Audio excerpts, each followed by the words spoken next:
The Fort Lauderdale Police Department is investigating a shooting that happened here on Northwest 5th Avenue and Northwest 4th Court.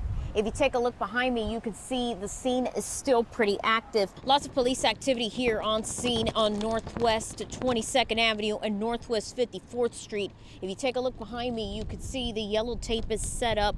Police have confirmed that this was a fatal hit and run. 2 people have died after a small plane makes an emergency landing on I-75 just off of mile marker 106 in Southwest Florida. 35 new recruits will be graduating from Miami-Dade Fire Rescue, and they tell me that it's been a dream of theirs to be serving the community that they grew up in. Deputies are investigating a drive-by shooting that happened at this home in the 100 block of Northwest 56th Street in Oakland Park. One of the neighbors I spoke to off camera tells me that she heard about 10 gunshots. People who were sitting nearby witnessing the attack quickly springing into action to try to separate those 2 dogs. South Florida gun shops say they have seen a spike in sales among the Jewish community since Hamas's brutal and mass murderous attack in Israel. I spoke to the owner of a gun shop here in Broward County who tells me he has seen his sales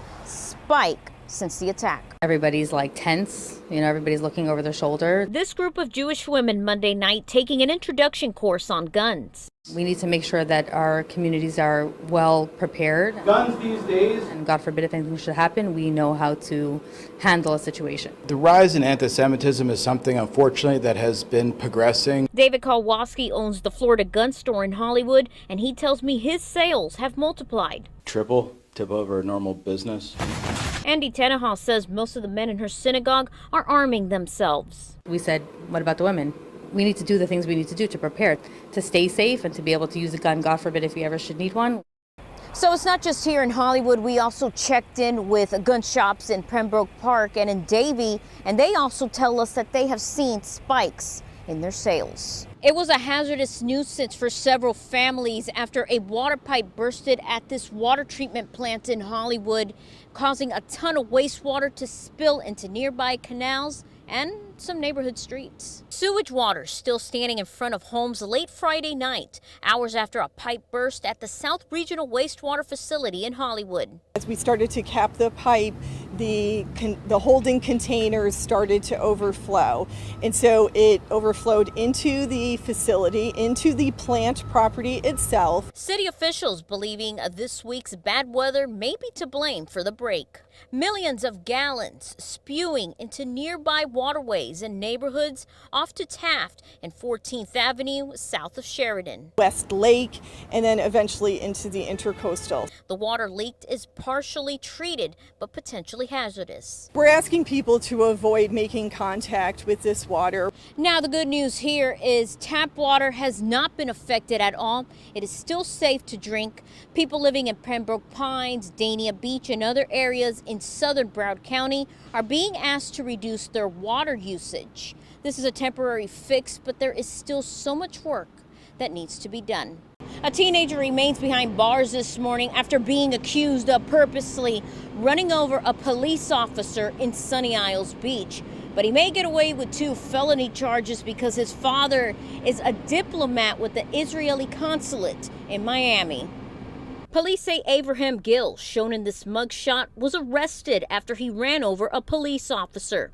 According to Sunny Isles Beach Police, it happened over the weekend. The police report says an officer was making a traffic stop on Collins Avenue near 174th Street. The officer reportedly spotted Gill on a motorcycle weaving in and out of traffic and gave him, quote, loud verbal lawful commands to stop. The officer claiming not only did Gill ignore him, he says the young man on the motorcycle, quote, intentionally ran him over. The police officer survived, but detectives say he has a severe leg injury.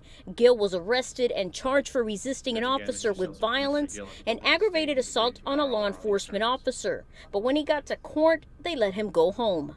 Mr. Gill is a diplomat son. He has consular immunity. Turns out Gill is the son of Eli Gill, a consul for administration under the Consulate General for Israel in Miami. His attorney claiming, therefore, he has something called consular immunity from criminal jurisdictions. Immunity that's given to diplomats and their families when they're stationed here in the United States. But this immunity privilege may not apply to all categories of diplomatic workers and their families, according to legal analyst David Weinstein. Diplomatic immunity is not given to people who are called consular officials. And those are people who are not the head diplomatic agent of a foreign country here in the United States. So there is a distinction. Local 10 News has learned that the State Department is aware of this case. The officer remains out of work at this time. 2 people have died after a small plane makes an emergency landing on I-75 just off of mile marker 106 in southwest Florida, colliding with a vehicle and bringing traffic to a stop. Oh my God. Drivers in disbelief after a jet crashed onto I-75's Alligator Alley on Friday. Yeah, it's a big one. Oh, man. The aircraft going up in flames, sending dark plumes of smoke into the air. Cell phone video from the scene appears to show passengers running from the wreckage, all while drivers continue to travel along the interstate. Looked like it was broken in half from the impact, fully engulfed in flames, dark black smoke. Witness Gary Elsinger was with his son heading to Tampa when he watched the plane go down. My son says, "Oh, I just saw an explosion." And I thought it was probably a car accident. And as we get closer, we're like, wait a minute, is that a plane? The aircraft in question is a Bombardier Challenger 604, a dual-engine jet seen here, which crashed after the pilot reported engine failure to the tower at Naples Airport. We're clear to land, but we're not going to make the runway. We've lost both engines. The FAA says 5 people were on board the plane, which also hit a car on the interstate.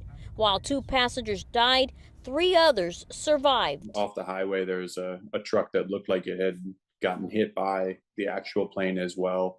As the FAA and the NTSB investigate what caused the deadly crash, witnesses are still stunned by what they saw.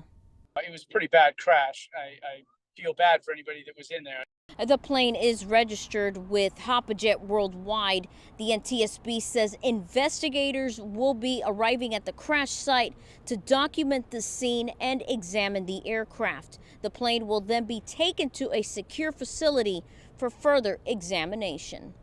In Fort Lauderdale, Stephanie Brianne, Local 10 News.